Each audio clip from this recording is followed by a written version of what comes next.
Okay, this is Amos. With me is Dan. We are ready to move on to the next level. The next level would be your competition.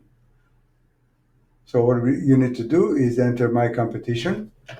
Select competitor one. You'll see until you name your competitors, all they are listed as is competitor 1 to 8. All right, so competitor 1. Now in competitor 1, let's change the name to the competitor and let's call it Upper Construction. The next thing is you want to do is you want to create the company's overhead. You want to, it's a little bit of guesswork, but you can come pretty close to what the actual costs are by doing a little bit of intelligence work. So what you want to do is determine uh, where their office is, how big their office space is, what would cost them in rent, estimate the utility for that size of office. How many staff do they have? They have an estimator, they have a bookkeeper, a project manager. Calculate their approximate salaries, industry salaries. And then how many owners are there? There is one, two, allow for owner management fee. And you can come up with a pretty close number. It doesn't have to be accurate, just close. All right, in this case, it's $195,000. Upper construction overhead is $195,000. The next thing you want to enter in here is the year end. Now, how you find that year end number is by engaging a corporate search company in your vicinity, in your city. There are many companies like this, and the search, you do a corporate search on Upper Construction. It's not expensive. It's only about $35. It's well worth the money. And what it will give you is the incorporation date. It'll also give you the name and the quantity of owners. You need to know how many owners there are to determine the overhead number. The October 1st would be the incorporation date. What you want to enter in here is the year end, which is the day before the incorporation date. Simple. In this case, we enter September 30th. All right, the next stage is you want to enter a job that you bid and that company bid against you. All right, let's select a job, and it happens to be the West Mall. And their bid happened to be $149,100, and they got the job. Remember, you didn't get it; they beat you to it. Okay, you can see the same thing happening here. They're contributing $39,000 against you against their overhead. All right, let's add the second job. Second job happens to be East Mall, and it's a job you got. Your price was $128,000. They bid $128,900.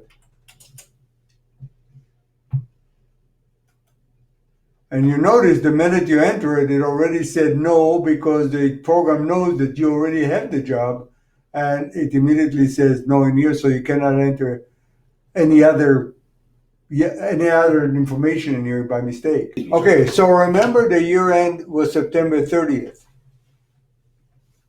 Remember that these projects were bid before that time. They need to cover their overhead as fast as they can, just like you do. They have $195,000 overhead they need to cover. So let's take a look at this graph and what we can learn from it. As you can see, I've added more projects in here to get a clearer picture. All right, first thing, let's go through the project. So West Mall, Upper Construction got it. That was in June. Look at the dates in June and September. Pay attention to September, their year end, and the date this was bid. And look at the markup, 35%. The next project they bid is East Mall. They didn't get it at 31%. You got it. The North Mall they didn't get it, 28%. You got it. And look at it at the date. Okay? But then in August, they bid the South Mall at 28% and they got that. Southern Mall, they didn't get the 27%. And then Semiahmoo Mall, look at the date, September 11, and it was only 8.5%. In October, the Central Plaza, they got at 11%, and Jackson, they got at 28%, and January, Storage One, yes, they got it at 32%. So what's happening here? All right.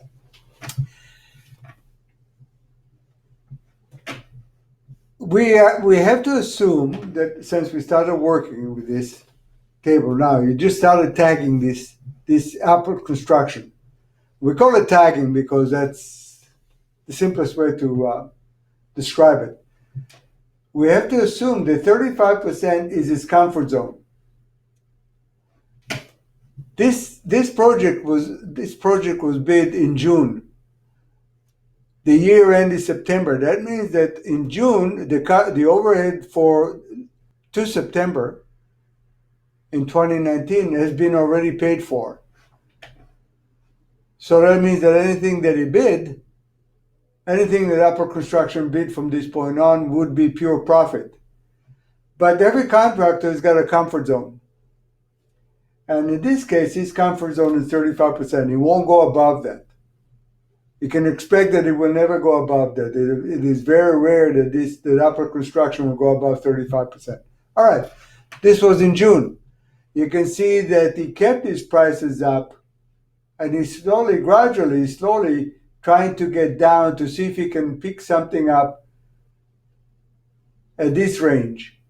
Well, in August 19, he got a project at 28%. Which is here. It didn't get the next one at 27%. You got it because, well, whatever reasons. But at this point in here, he's already panicking. This is September. By September, before Semiahmoo Mall, he only got $72,000 to pay towards his overhead of $195,000. So that means he needs to lower his prices drastically to start recouping as much as possible towards his overhead. So he dropped his prices drastically. In September to 8.5%. He's come up slowly in October. And in November, he's feeling confident because he's picked up $96,000, which is almost half of what his overhead is. And he's confident he's going to get more work at higher prices. So he raised his price to 28%, and by then he's already at $127,000 covering his overhead. The next job he bid in January was the storage one, and he got $166,000 towards $195,000 overhead. That means that he's really feeling confident now. This is where you want to price it against it. Now, this is not to say you don't price projects in here. You have to bid against him because you need to keep that data, that intelligence against him, against Apple Construction. But apart from that, you also don't know what his next move is. He could also be bidding in here. So you need to price wherever you're comfortable in these areas. You don't drop your prices in here. Keep your prices at where you're comfortable with and keep watching. And when you see him here, this is when you start pricing your jobs at 30. You know that his comfort zone is at 35%. Start pricing in this area, 30, 31, 32%. That's where you get him. And that's where you make good money. Now, the same thing that you see in here applies in every table and every competitor. So you need to create the same type of a table for each one of your competitors. Every contractor that bid on the same project has to have the same table and the same graph, and you will get a clear picture of each one of them of where the prices are going to be. Don, you want to add anything to it? That's a great explanation, and it makes perfect sense. Just a couple little things about the page. Number one thing that we haven't talked about that I want to talk about is there's a go to competitor button. So you can move amongst all of your competitors quickly using this button. When I click on it, I get a drop down menu. I can go to a different competitor. I want to point out that just like on my page, there's a percentage that shows how much towards the overhead has been paid to date. And another thing I want to show you is this add job button. As Amos was doing, when you click on it, you can select one of the jobs that you already entered in your own page. So that means that you always have to enter jobs in your own page first, and then they'll show up when you click on add jobs here. So click on a button to show us then. Okay, so you see when I click on add jobs, I get a drop down menu of all the jobs I've already entered on my page. And that's the way it works. You enter on your page first, and then it'll be here when you click on add job on your competitors. I think that's everything I've got to say about this page, Amos. Okay, well, we are ready to go to the next stage. Look, before we leave, this may sound complicated, it may appear complicated, it isn't really. Once you get the hang of it, it is simple. It takes minutes to fill in the information for every project that you bid. But the minute that you are going to spend putting that information in will save you hours and hours and hours of useless estimating and crunching numbers.